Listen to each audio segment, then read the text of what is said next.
Hello, friends. I'm your host, Zach McDaniel. Welcome to Screen Pass. It is a beautiful day today, isn't it? Uh, let's jump in to the not top performances of week 8. I got three for you. Number one or number three, I guess we can count up. Number three, Utah's offense. Uh, Tyler Huntley, the quarterback for Utah, threw more touchdowns to Arizona State than he threw to Utah. He completed just 54% of his pass attempts for 155 yards and 4 touchdowns. Uh, Even worse, each of the 4 interceptions came on the third play of the drive and came on plays that were snapped in Utah territory. The Sun Devils of Arizona State picked off a pair of passes against New Mexico State, but over the past 5 games, they had given up 11 passing touchdowns. Uh, so they haven't really had a lot of picks this year, which makes Utah's offense look even worse. Number two, Florida State. It is a disaster right now in Tallahassee. They are now 2-4 after literally fumbling away a win versus Louisville. I guess conservative and predictable offensive play calling has a lot to do with the struggles that Florida State is really having. But the defense is also to blame in this situation.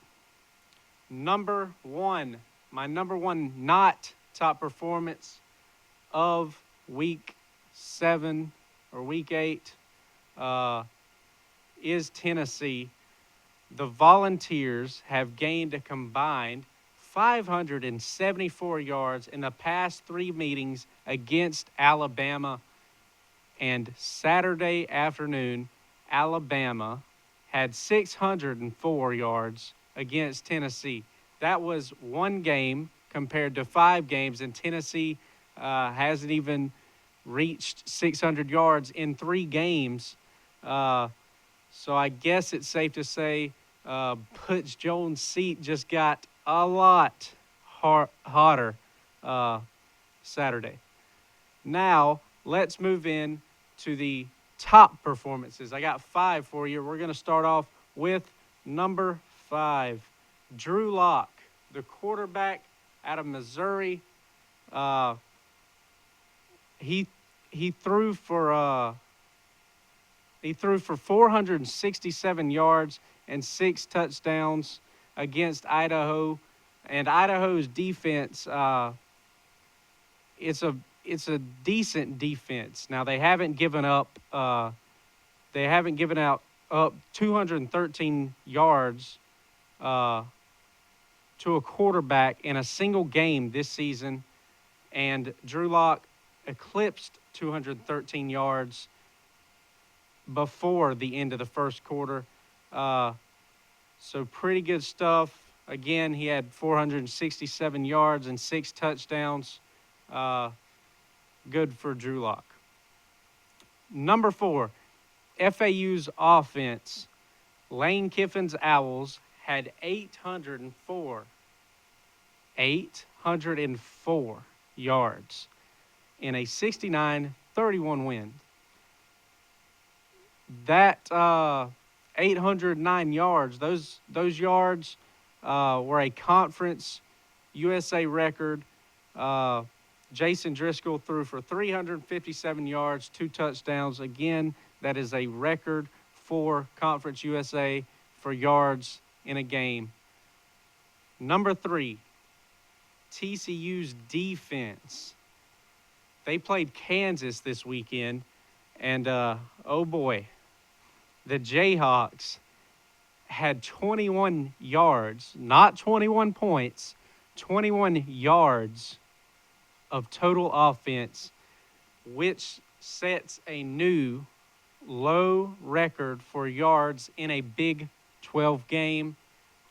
Kansas is really one of the worst Power 5 teams I might have ever seen. But good stuff by TCU's defense, even though it was against Kansas. Number 2, Boston College Eagles. After going 8 years without scoring 40 points in a game, Boston College has now done so 2 weeks in a row. They outscored Louisville a weekend before this past weekend, and they just beat Virginia 41-10. They are now 4-4. Boston College looks really impressive, and they need to keep this streak up against Florida State this Friday night. Number one,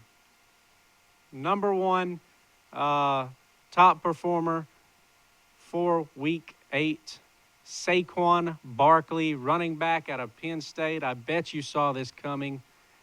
He had 263 total yards and 3 touchdowns in Penn State's 42-13 win over Michigan. His 69-yard score to start the game set the tone, and his bobbling touchdown grab was a fantastic way to cap off the performance for the front-running Heisman candidate. And that is the top performers for this week. Now let's move on to the upsets that happened this past weekend. Let's start off number 5, Arizona State at Utah. Arizona State took care of business. A very good win for that program. Not so great loss for Utah. But Arizona State, they looked very good last weekend, or the weekend before this past weekend, against Washington, and then they take care of Utah. Good win.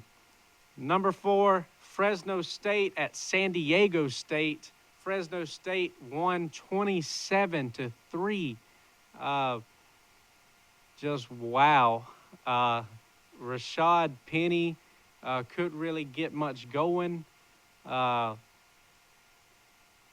Fresno State, what else can I say? They just took care of business. They look good all of a sudden. Good win for them. Number 3, Boston College at Virginia.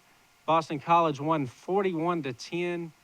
I'm not really sure Virginia was favored that much, but they have looked very good the past month, even taking care of Boise State at Boise State, which was an impressive win for Virginia.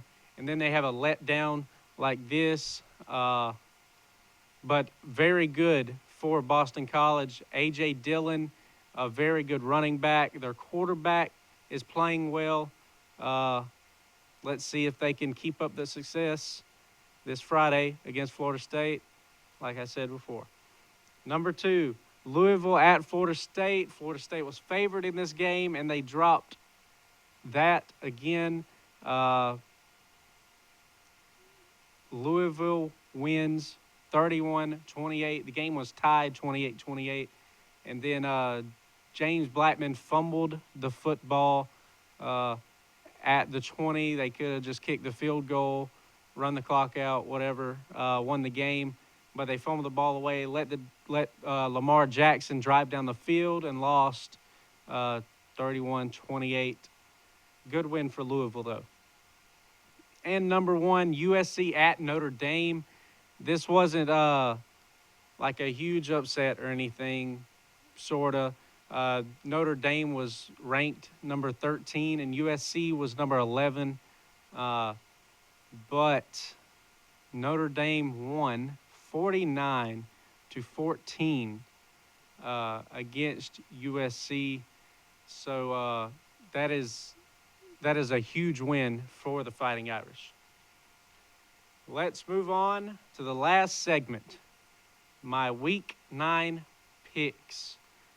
Let's start off with number 6, Washington State at Arizona. Both quarterbacks have been playing well. Washington State's Luke Falk, Arizona's Khalil Tate. And I'm going to go with the upset here. I'm taking Arizona to beat Washington State. I think Khalil Tate will be the difference in this ball game. Arizona at home. Number 5, Georgia versus Florida. This could be a closer game than what everybody else realizes, but it could also be like 50-10 score game. But I'm still going to take Georgia. I'm taking Georgia, just very good defense, and their offense is rolling. But I wouldn't be surprised if Florida were to pull it off. It's a big rivalry game. Emotions running high. Florida could pull it off, but I'm still going with the Bulldogs. Number 4, TCU at Iowa State.